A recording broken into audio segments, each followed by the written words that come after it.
special edition of the ExecMBA podcast and the Experience Darden podcast. I'm your host, Brett Twitty. So on this episode of the podcast, I'm excited to share my recent conversation with Professor Mike Lenox. Mike is a member of the faculty here at the Darden School of Business, specifically the Strategy, Ethics, and Entrepreneurship faculty, and he is also the school's Chief Strategy Officer. We recently connected with Mike as part of our ongoing Office Hours series in conjunction with Darden Ideas to Action. We talked with Mike about his story, what led him to Darden, what he enjoys about teaching Darden students, as well as his research in areas like climate change and sustainability. I think you're really going to enjoy this conversation. So without further ado, here's my interview with Mike Lenox.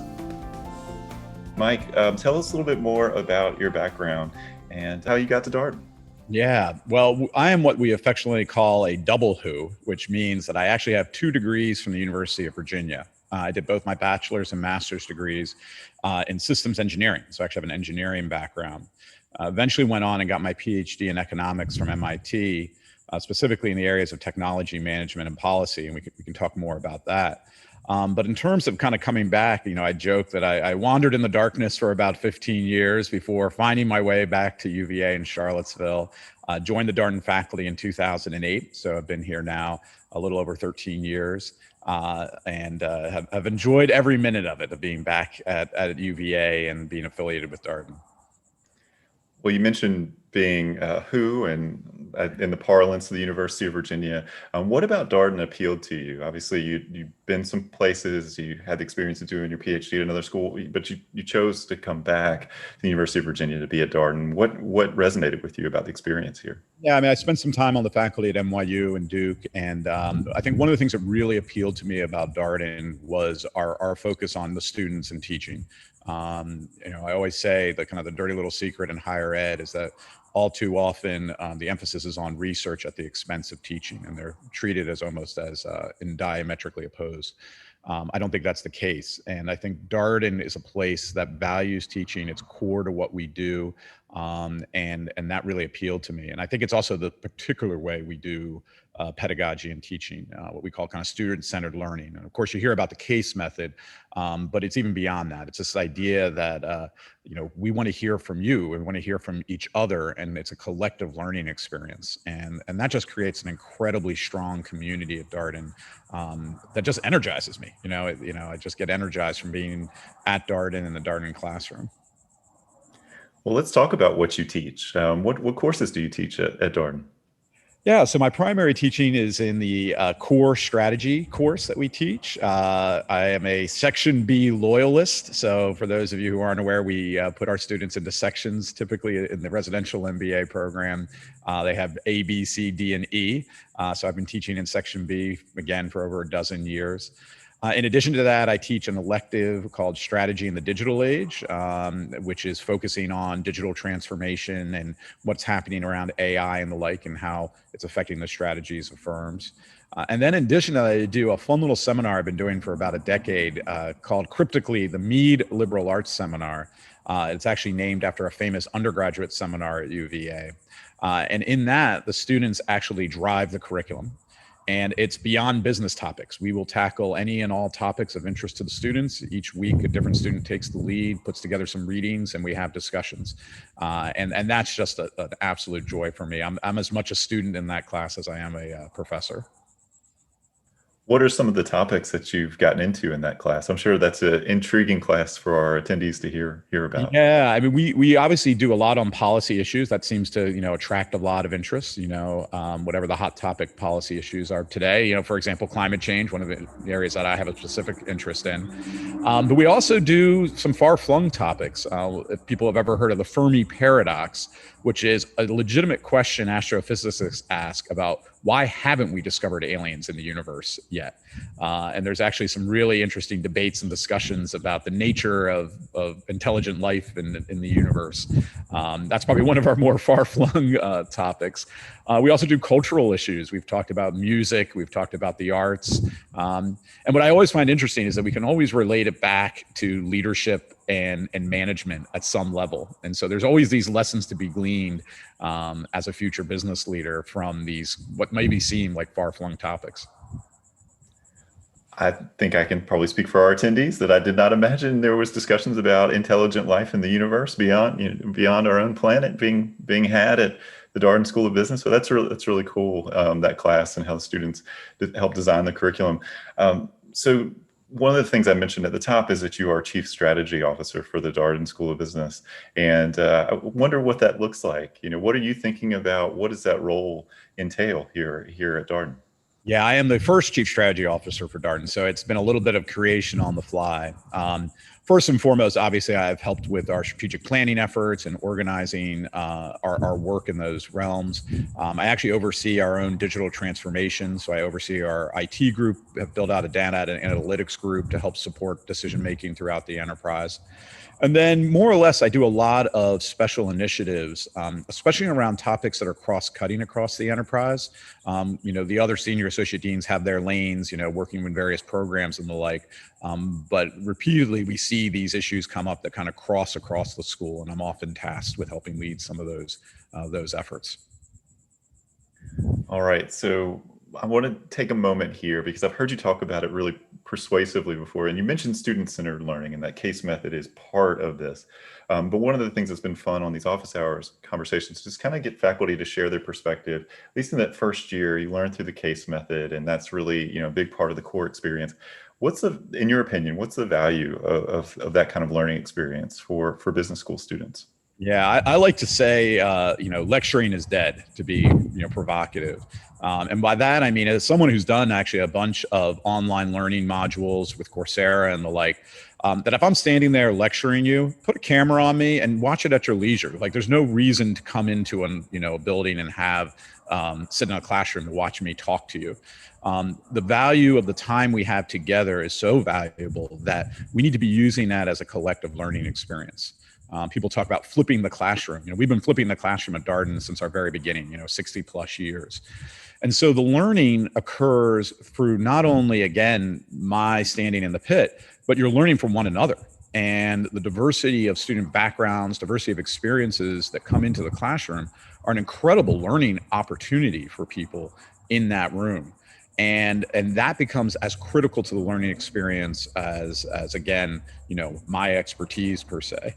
And I think one of the things it does at Darden that I have seen differentiates us, and fortunately for Darden, but unfortunately maybe for higher education, is Darden's a place where the students are in class. I mean, it is rare that students miss class. We have a full classroom. It is dynamic. It is energized. There are many days I go through and we'll have 65 students participate in an hour and a half session. I joke with my wife, who knows better, that when I was a undergrad, I was maybe not always the best student in terms of like not falling asleep in class and the like. The Darden classroom is one that will keep you on your toes, keep you energized. And I think it's important because when you think about the business world, you're always dealing with uncertainty and ambiguity.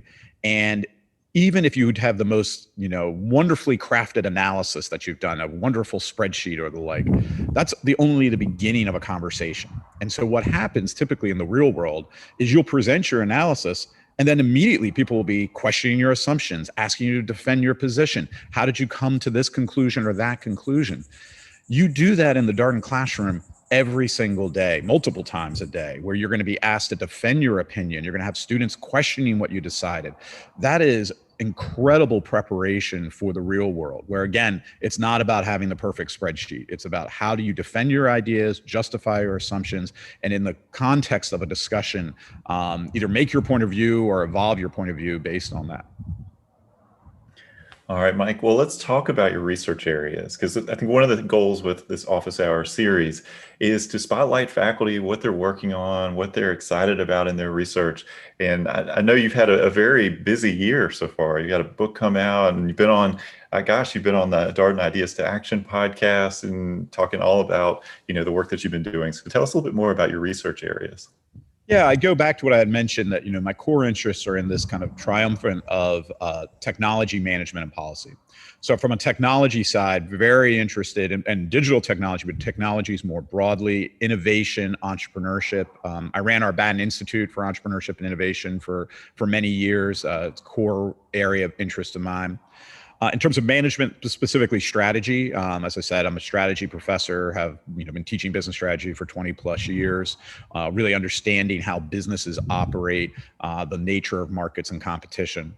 And then last but not least, policy. So a lot of my work is really at the interface of business strategy and public policy, or policy more broadly defined, and in particular, this interest in the natural environment. So really dating back to the earliest days that I started to do my doctoral work, I've had this interest. The last few years, I've written a couple books. So I had a book come out in 2018 from Stanford called "Can Business Save the Earth?" A provocative title by design. The answer is it depends. And more recently, I have a new book coming out from Stanford called "The Decarbonization Imperative" that very specifically looks at climate change and is trying to think through, how would we actually solve the climate change challenge? And basically what the climate scientists tell us is that we need to decarbonize the global economy by 2050. And by that, we mean have net zero greenhouse gas emissions from human activity.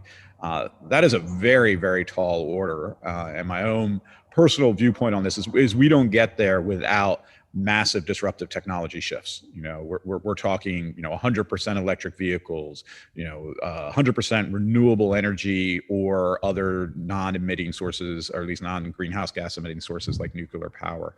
And you can kind of go down the list. And so the book is really all about how do you bring about economic and market transitions to new sustainable technologies. How did you get interested in this sort of policy layer of things? I mean, is that something that you've always been interested in, or did that kind of come up as you started doing your research, particularly as you think about these bigger questions? I mean, something like climate change, it feels like it has to have like a policy angle to it.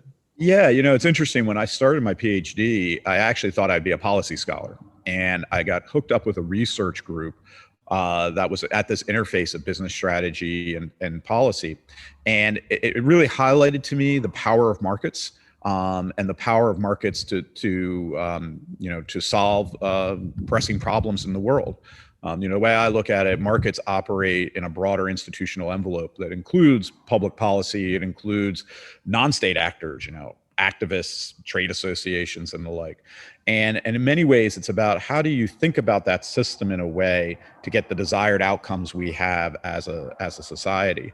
The good news is when you get markets to kind of favor these sustainable technologies, take something like electric vehicles, they tend to flip very quickly. And it might only take, 5-10 years for a dominant technology to be replaced by a new technology. I always give the example of like the New England whaling industry, which disappeared in roughly a decade in the United States as we discovered oil in Western Pennsylvania and figured out how to make it into kerosene, which was a substitute for whale oil, which both were being used for lighting.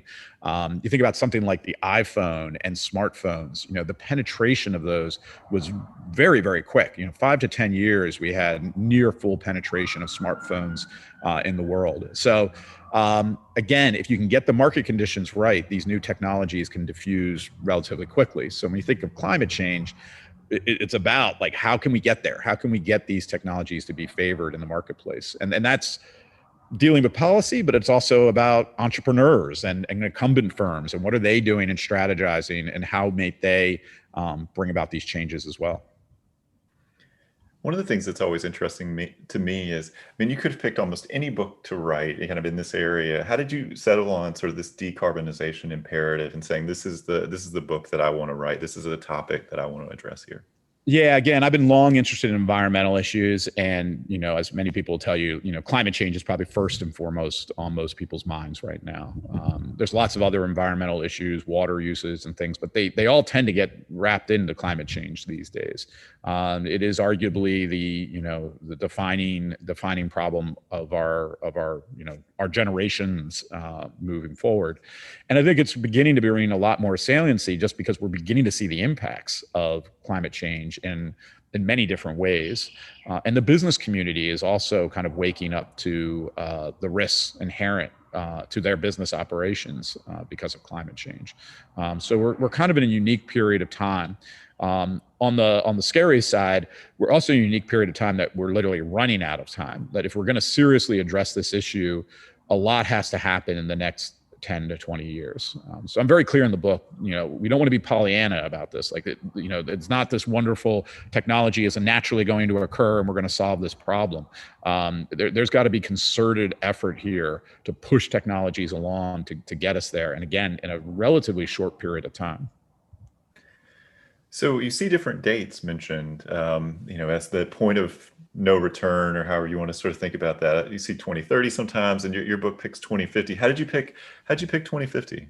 Yeah, we're just basically following, what many of the climate scientists and the IPCC, which is a big international organization looking at climate change, have suggested. But it's absolutely right. It's a moving target. So if we continue to increase emissions over the next, let's say, 5 years, it shortens that date because it's in essence a stock and flow problem. It's about the amount of greenhouse gases, carbon dioxide that we kind of pump into the atmosphere.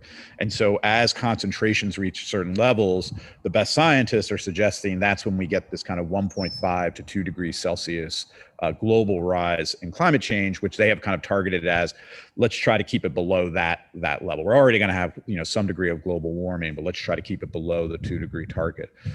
So if we don't change our trajectory soon, that 2050 gets shorter and shorter. And I think that's why a lot of people are saying like the next decade, between now and 2030 actually is a critical time to start to really significantly reduce emissions. Should note that here in the US, there are current infrastructure conversations going on, and one of the parts of the infrastructure bill as proposed by the Biden administration was a pretty significant investment in electric vehicles, green technology, clean technology. And you see coming out of that sort of framework conversation, pretty big gap between what was initially proposed and what is actually in the bill that's probably going to go up to Capitol Hill. Well, how do you read all of this, Mike? Is it possible to kind of find any kind of common ground here, do you think, from a political standpoint? I hope so. I think sometimes it's about framing. I mean, I'm always surprised by the politicization of technology. Solar isn't Democrat or Republican. It's just a technology. And history is littered. I mean, in many ways, the hallmark of market-based economies is this ability to invent anew.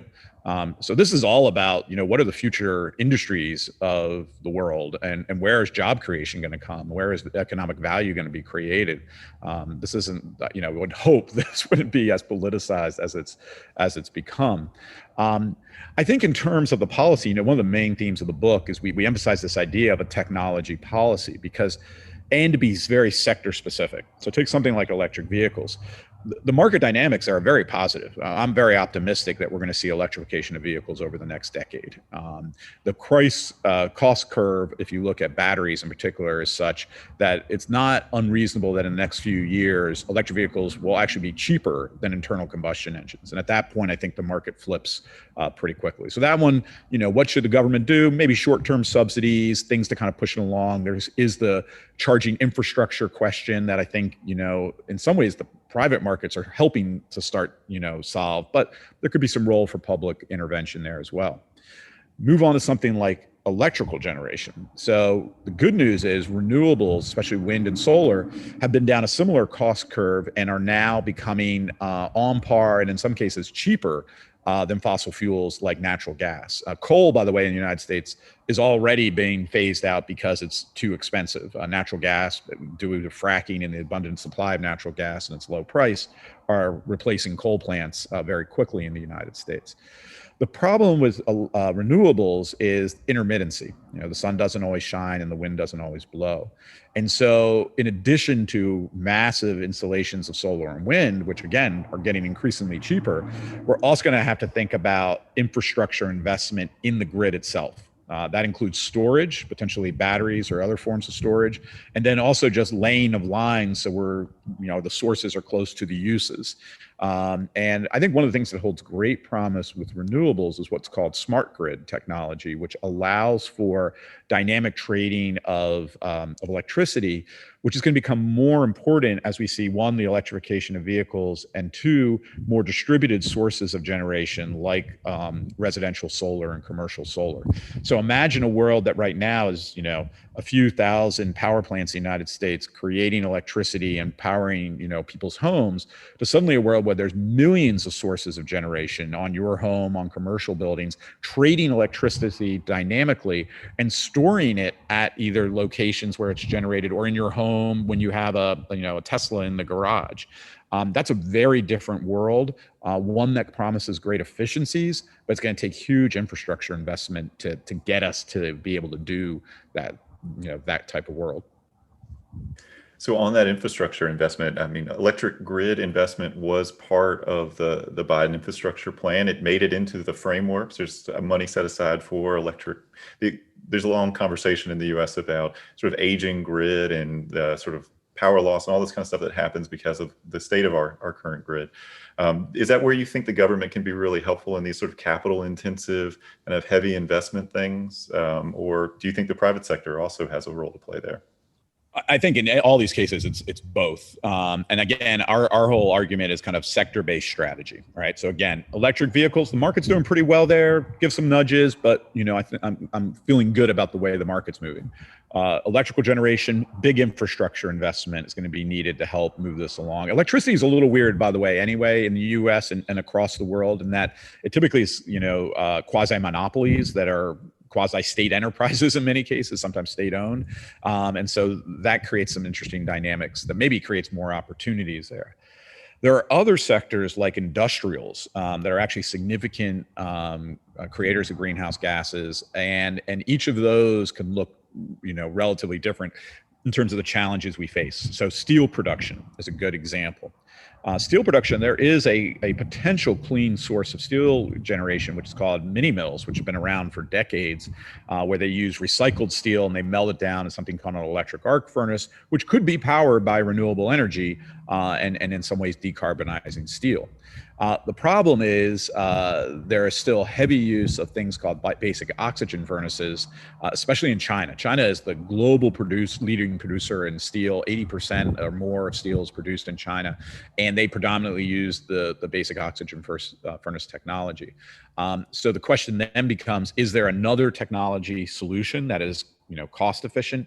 Or is this a case where regulation is going to be needed, where you either have some like carbon capture and storage, or you try to make some of these transitions to mini mills and the like. And again, you can go down the list: cement, lime production. There's a bunch of these, kind of backbones of our industrial society that are going to require, a different set of mechanisms, and in some cases more maybe direct regulation to deal with.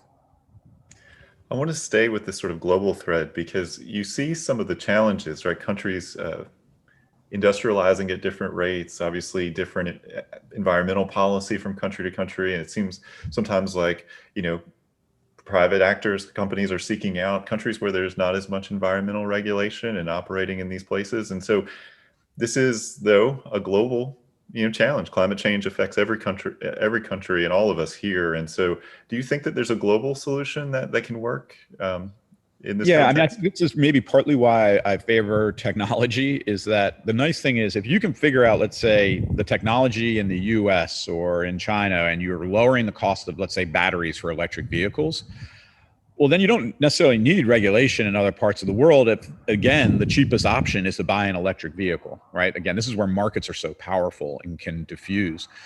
Give you an example of an infrastructure case. Sub-Saharan Africa in many ways bypassed landline cellular or landline communications to go directly to cellular.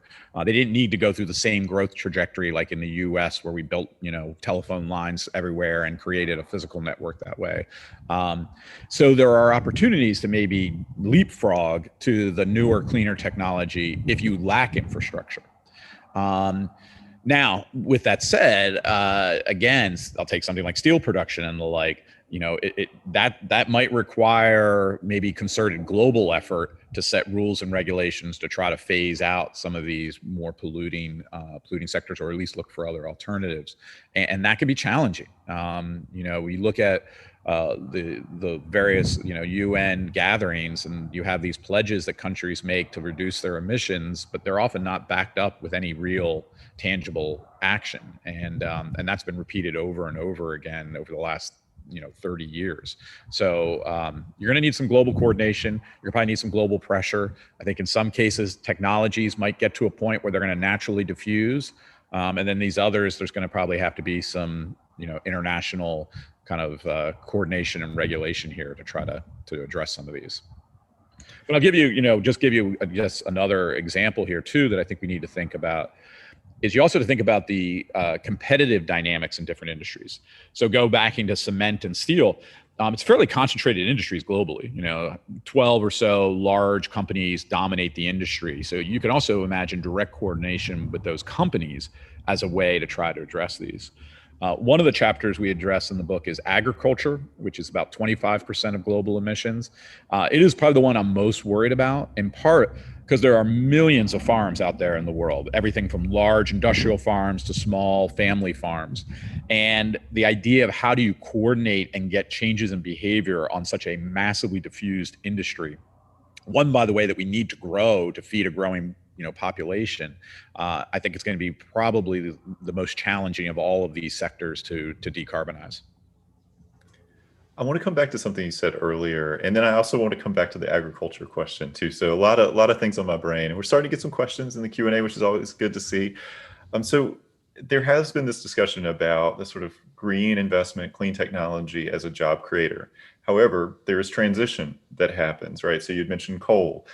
Coal has been in the conversation for a number of years. These jobs have gone away. There's been no social safety net really there to kind of, how do you help people whose jobs have disappeared and this kind of transition? And so how do you think about the sort of human element of these changes and making sure that when we think about sustainable solutions, you're also helping people whose jobs may have fundamentally changed because their industry has changed? Yeah. So I'm going to say something insensitive, and then I'm going to backtrack on that. So there's 50,000 coal jobs in the United States. When Blockbuster Video, for those of you not aware, Blockbuster Video, retailer of rentals for DVDs and the like, went out of business, over 100,000 jobs were lost in the United States.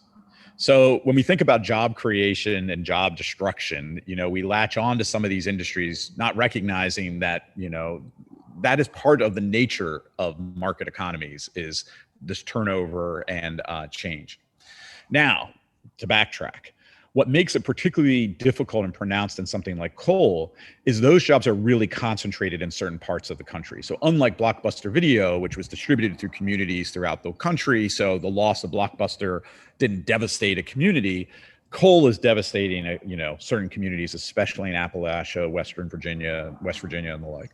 And I recognize this from a personal standpoint. I grew up in a steel town in Pennsylvania that by the time I was graduating high school, the steel plant was closing down, jobs were lost, just devastating to communities.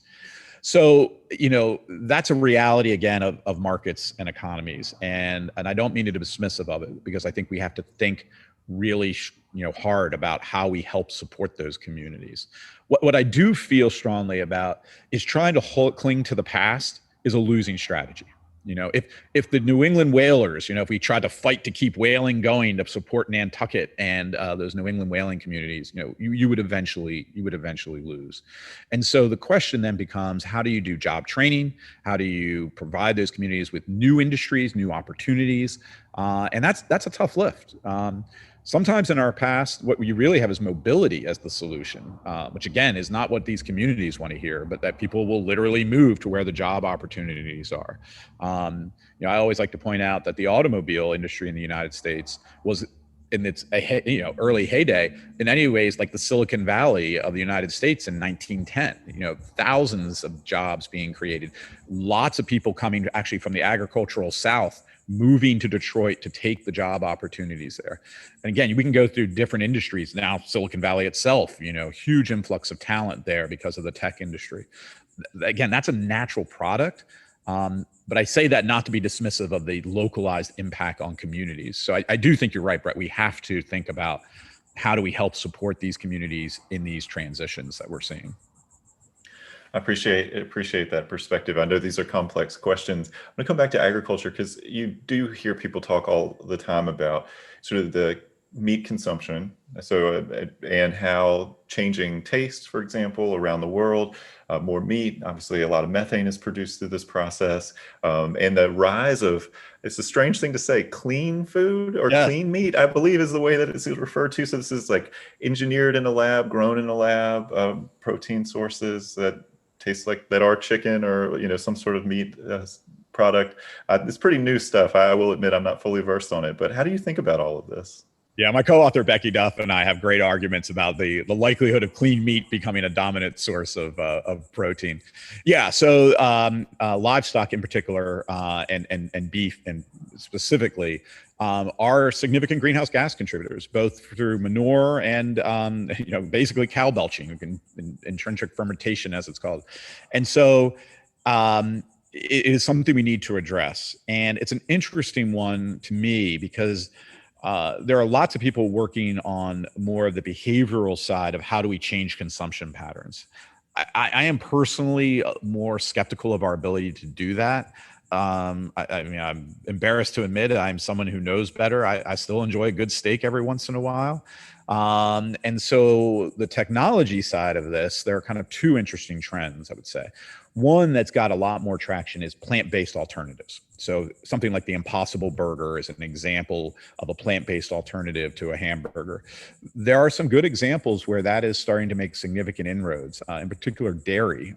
We're seeing oat and almond milk have significant now market share in the kind of broader dairy market. So changing preferences absolutely could help drive that.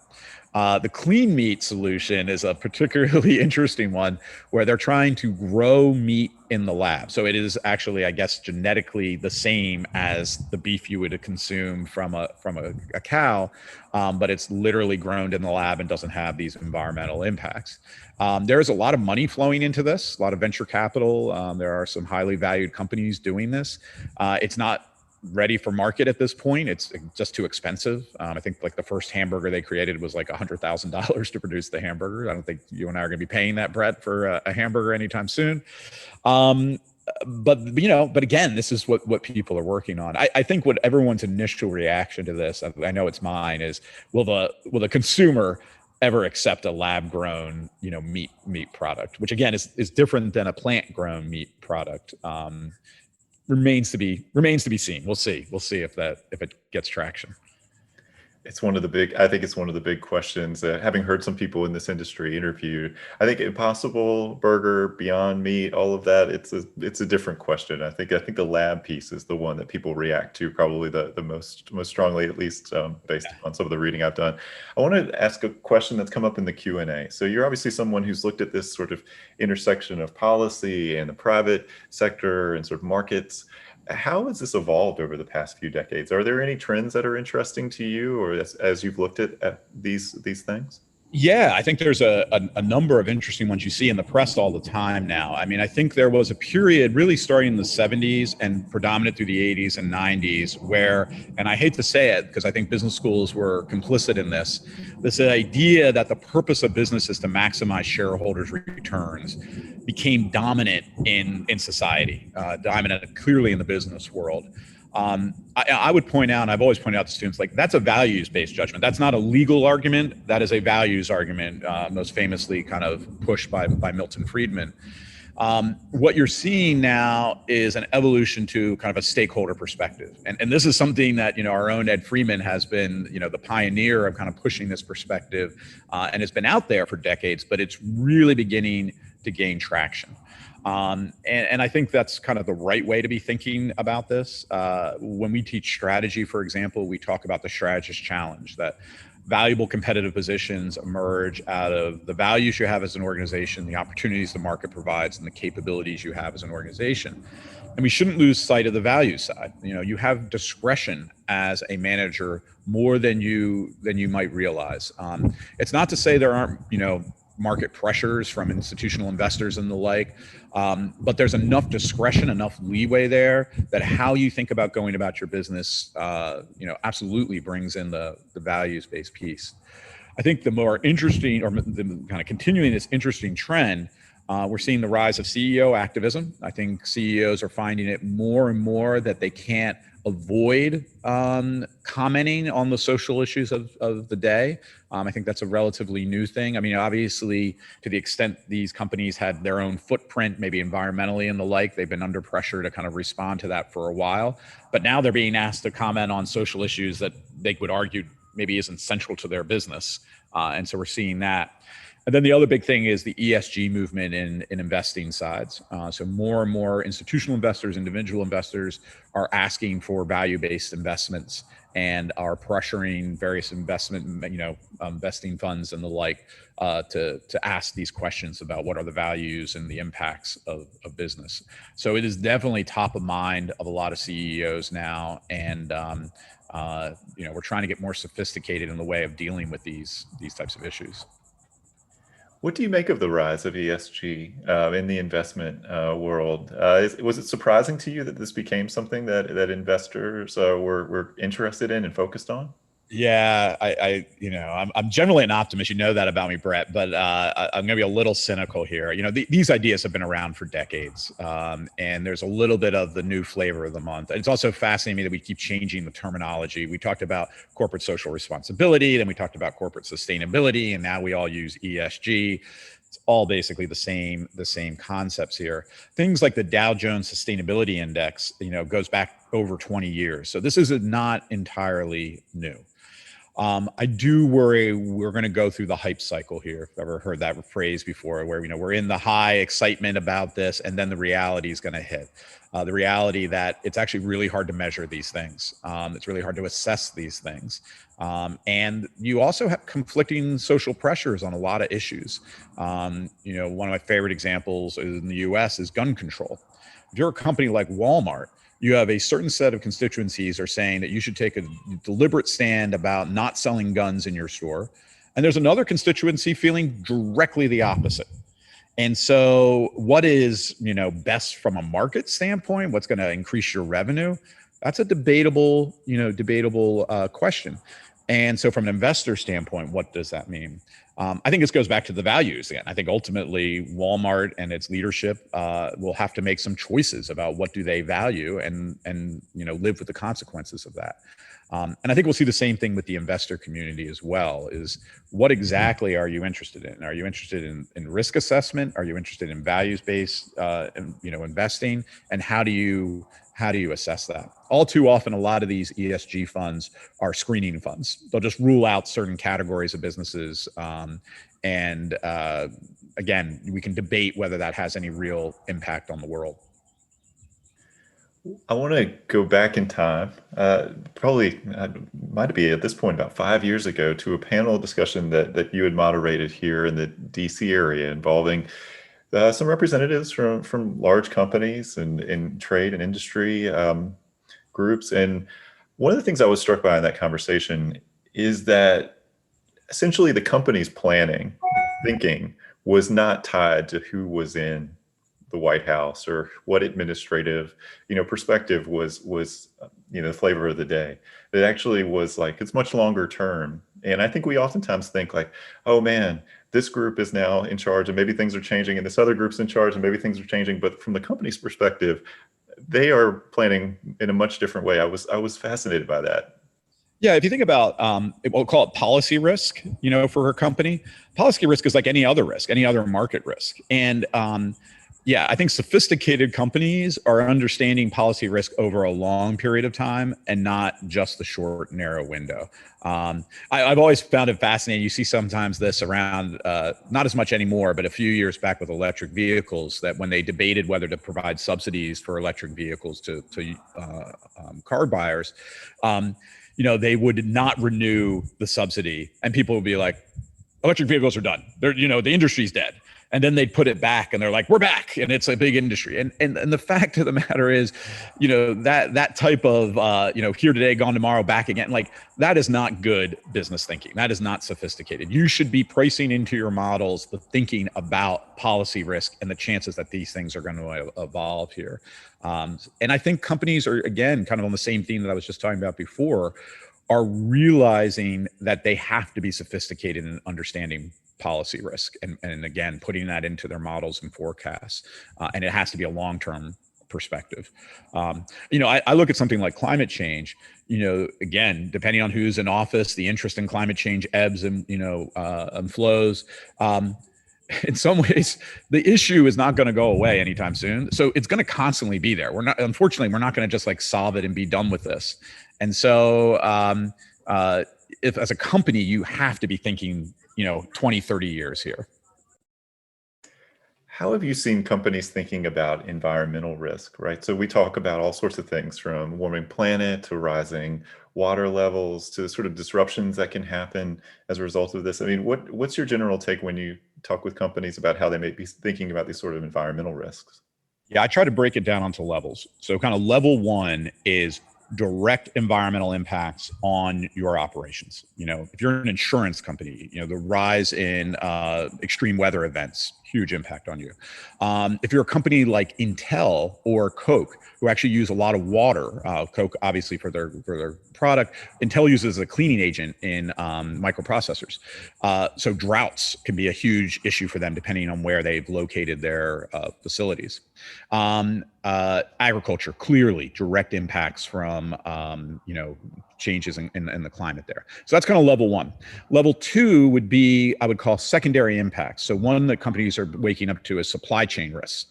So if you have a disruption because of one of these events somewhere around the world, and then that affects your supply chain, and then suddenly you can't, produce your product or services. So that's kind of level two. Level three is kind of the policy reputational risk. And that is what, for a lot of companies, they're feeling here. It might ultimately be, again, regulation or the like that might come along, or just simply consumer sentiments that go against you for not taking action. So I think companies need to be thinking about it on all three of those levels. And again, it's actually the level three for a lot of companies where they'll realize this. But again, it varies a lot across industries. There was this fascinating article in the Washington Post a few years ago about the I guess, mineral that goes into batteries that are in your laptop, in your phone, that make it possible for them to be lightweight, and the environmental impact, the social impact of that, the sort of global supply chain element of it. Mike, we obviously live in this modern world. Feels like you need to have a computer, you need to have a phone. Like from a consumer standpoint, it's very complicated to say, like, I don't want to support these things since this is ultimately the technology that's in play broadly. How do you think the private industry can develop a solution here that's more sustainable? Well, a couple thoughts. One, I saw a speaker who was a climate scientist make the point that like climate change is our number one threat. So like, let's not worry about waste disposal at this point in time. I mean, we should worry about it, but like, let's not do batteries because we're worried about end of life use of batteries, because the climate change issue is the big one here. So that's one thought. The second one I would say is I think you're highlighting the complexity of the problem. I had a student, this is actually an undergrad student, make the comment that, if the oil and gas companies would just stop producing fossil fuels, we would solve climate change overnight. That's not a very sophisticated response, right? Like, are you going to stop driving cars that are powered by gas? Are you going to stop using electricity generated by natural gas? Are you going to stop using plastics, right? I haven't even talked about plastics yet as another, big use of petrochemicals. And that's the global interacting, supply chains that we face. And what we try to do in the book is really go to the scope, what we call scope one emissions, like where are they actually being generated, knowing that downstream they can put pressure on substitution and the like. But we really need to address those kind of scope one emissions, like where they're actually being generated. So that's at least how I try to get my hands around this very, very complex problem when you start thinking about supply chains. I want to give some airtime to the book that you mentioned you published a couple years ago, Can Business Save the Earth? You mentioned that was a provocative title, and we absolutely do provocative titles here on Office Hours. So what's your big takeaway in that book? I know it can be hard to reduce all this work and research, but I mean, any key thoughts you would want to highlight for our listeners today from that book? Yeah, it goes back to something I already mentioned before. Again, business operates in a broader institutional envelope. So the way the book is structured is each chapter takes on a primary stakeholder in the, if you will, the value chain of innovation. So we talk about inventors, we talk about investors, we talk about consumers, we talk about managers, the heroic CEOs like, Elon Musk and the like. But then we say surrounding this set of actors is a set of players, some on the public, kind of regulatory side, but also private side as well. And there's a role to play for universities. There's a role to play for activists. There's a role to play, again, for trade associations and the like. Take universities. If we think about technology and where technology comes from, the canonical example would be, federal funding for basic R&D in a university laboratory that maybe takes decades before it gets to a point that it starts to become commercially viable. It's spun out and licensed into a new entrepreneurial venture that's eventually then acquired by a large incumbent firm who then scales the technology and moves it out into the world, right? That's the way things work. And each of those parts of that chain of innovation open up opportunities for interventions to try to drive more of this kind of disruptive, sustainable technology that we think is, key to all of these issues. So that's why, again, as a good academic, we reframe a title that we then basically say it depends, and it depends on that broader collection of actors to think about how businesses will solve it. But I do think it's important to emphasize the role that business plays and markets plays, because I think there's an increasing rhetoric, especially as the saliency of climate change rises, of rejecting markets outright.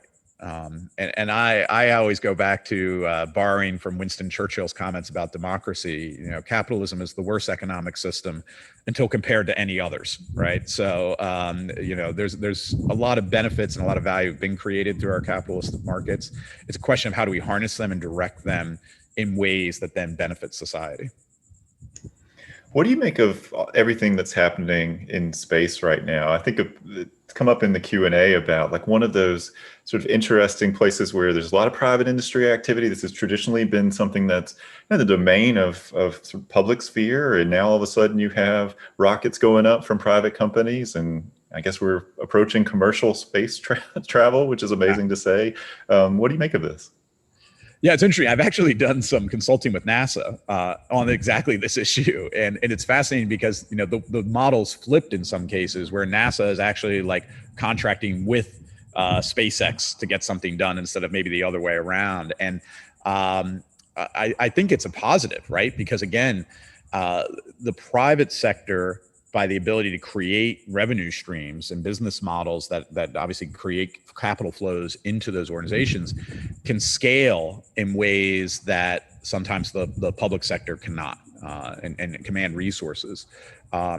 It's interesting, there's been a lot of interest in like social entrepreneurship. And at the Batten Institute, we run a number of things like our innovation lab, and we get ventures in there in our incubator. And I always tell students that like the question of whether you're a for-profit or a nonprofit is actually like a second or third order decision. The first decision is like, what's the problem you're trying to solve?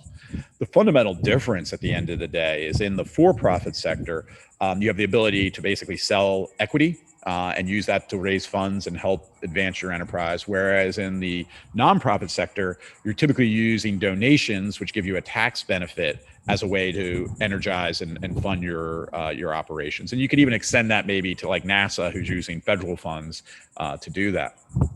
They both can be viable. The question is, how do you create the most impact for what you're trying to achieve?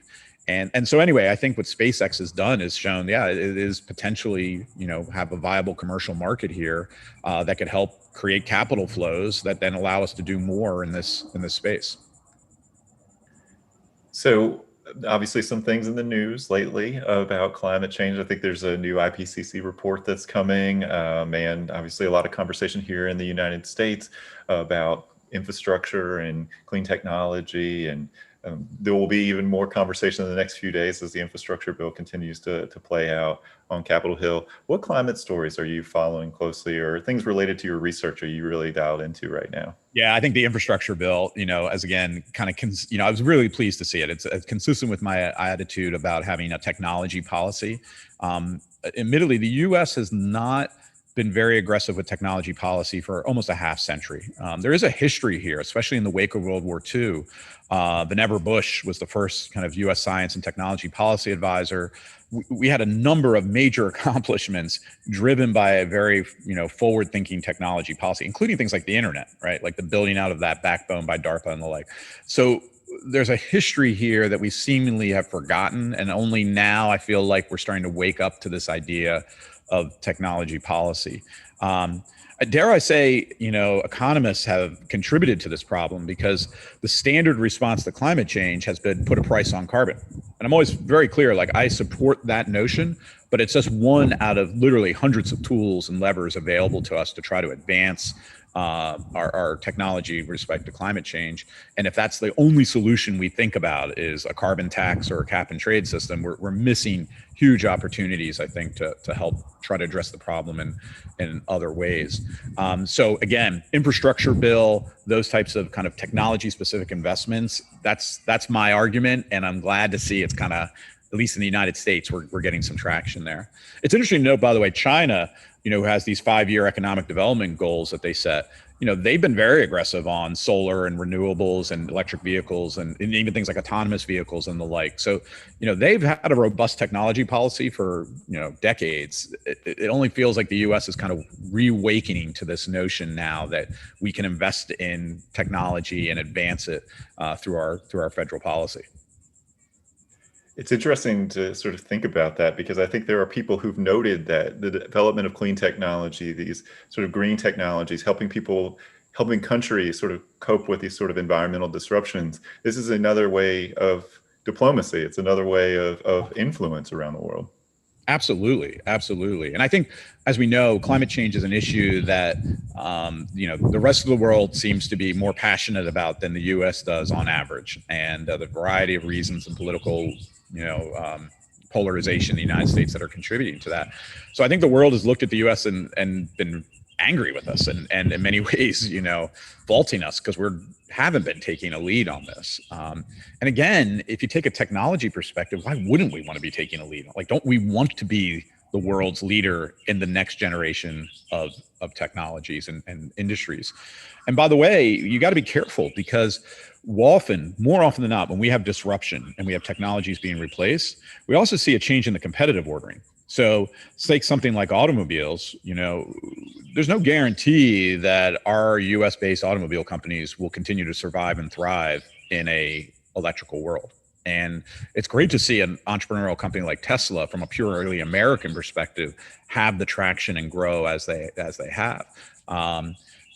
Solar, at least the production of solar panels, that's almost exclusively in this point like a China, dominated market. We don't have a big presence there. Do we really want to concede these core technologies? And I think you've seen that most pronounced in the US recently with microprocessors, right? Like, suddenly we had this awakening that, oh my goodness, we don't really produce many microprocessors, and now we don't have enough to produce cars and other things that we do in the United States. So, I hope, again, a little competition between countries on technology in this space could actually be a good thing, because we need that. We need to be pushing ourselves on these technologies. One of the things that has come up in the infrastructure bill is the investment in broadband. I think it's currently slated for maybe $65 billion in investment. I don't know, Mike. I was hard to judge these numbers. Is that enough? Should it be more? Because there are people who've said that essentially broadband broadly available across the United States is essentially the new electrification. Sort of that what happened in the 20s, 30s here in the U.S. This is just the next wave of this. Do you think about it that way? I do. Admittedly, I'm not as close to it to know exactly what the right number is, but you're absolutely right. If you look in the U.S. history, we have had, electrification, the U.S. highway system, the internet. Like, we have had repeatedly these public then private kind of co-investment in assets that then have advanced us as a country. These are just the next list. Again, smart grid to me should not be controversial. Like, this is just simply like, let's have a modern grid that meets the needs of today's society. Wouldn't we, don't we want to be the most technologically advanced country? And so I don't know why these, again, become so hard and so politicized here. I do think, and this goes within my, idea about the institutional envelope, we've come in this rhetoric about kind of extreme rhetoric about like free markets versus socialism on the other extreme. And the reality is somewhere, of course, in between. Markets are never purely free, right? Like if you don't have enforcement of contracts, there's a lot of roles that government plays, enforcement of patents. These are really important for the functioning of markets and business. It's just a question of degree and where you put the pressure points in a place like the US. But again, everything gets framed as these extremes, as if we're manipulating markets or, we're always influencing and changing markets based on the investments we make. And again, what's the outcome we're trying to achieve here? All right, so if someone who's listened to this conversation is interested in learning more, a book that you found or a book or two that you found really influential in kind of shaping your thinking, anything you'd recommend here? So I can't name my own books. You can totally name your own books. You absolutely. Pure promotion of my own work. Well, on this last, with this last topic, there's a great book by an economist called The Entrepreneurial State, which talks about just this interface between the role of government and entrepreneurialism and innovation in different societies. One that I've been reading recently that talks about some of these broader themes is Robert Putnam's latest work called Upswing, which talks about kind of century levels trends in collectivism versus individualism in the United States, and how we're finding it hard right now to come together to do things that advance our society. And hopefully that will swing back the other way, and we'll tackle some of these big problems. Because it did feel for a while there, the U.S., we've historically been a leader in trying to address big problems. But lately it seems like we struggle to do so. So I hopeful that we can take something like climate change and treat it as an opportunity to be a leader in the world. Well, last question, Mike. We tend to end these sessions with this question, and just for you, why Darden? Why should our listeners here? Maybe some of them are in the incoming class, already made this decision, but for folks who are still considering their options, why Darden? Yeah, it goes back to what I was saying before. It's an incredibly tight, rich community, and it's the student life, the engagement of faculty with students, both in the classroom and outside classroom. This idea of student-centered learning again permeates everything that we do. Another feature of UVA is an emphasis on student self-governance. That the students are in charge of, if you will, or responsible for their education and experience there. All of that creates this just incredibly dynamic, and you can tell from our alums, transformative experience that we have, the most loyal alums in the world who talk about Darden in those transformational terms. And so as a faculty, it's just absolutely a joy to see the students, to engage with them, to see their passion for Darden and UVA, and their passion for these big ideas. I mean, I think, again, we frame ourselves, we position ourselves, we think about the school's strategy as, a purpose-driven leadership, and our tagline, find your why. All of it speaks to this idea of the value of business, the value of leadership, purpose-driven opportunities to solve the world's problems, and that's just empowering, just really empowering for our students and for our faculty. Well, Mike, thank you so much for your time, for calling in from the sound there. Incredible catching up with you today, and obviously hearing your thoughts on this really critical conversation topic. I think we all recognize that this is one of the great challenges of our times here. So great to hear your thoughts on it. Thank you so much, Mike. Thank you, Brett. And that was my interview with Mike Lenox, a member of the Strategy, Ethics, and Entrepreneurship faculty here at the Darden School of Business. As always, if you have any comments, suggestions, requests, anything you'd like for us to cover here on the podcast, we're all ears. We can be reached at Darden, that's DARDEN, @virginia.edu. Until next time, stay safe, be well, and thanks for listening.